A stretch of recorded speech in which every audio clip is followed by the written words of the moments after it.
So what started off as a hobby became an infatuation. You know, so I got in, and that's how I got into composing and arranging. And music sucks you in, you know, because it's an emotional outlet. It's an emotional outlet. It is a vibration. It is a vibration more than. Russell Simmons been 80 years old for the last 30 years. He still look like he could, you know, bag some young shorty. So I'm just saying. At your come on. Hey, fuck you, man. Keep it going for Patrice O'Neill. Sure.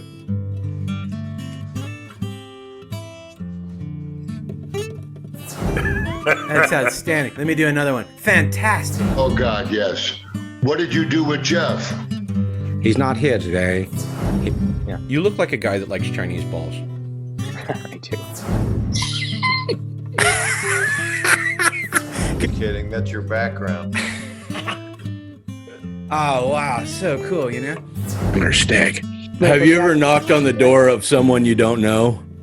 I'm just gonna be quiet for a sec and wait for him to come in. You ready? Anyway, I want to get all the way to ask. Bitch.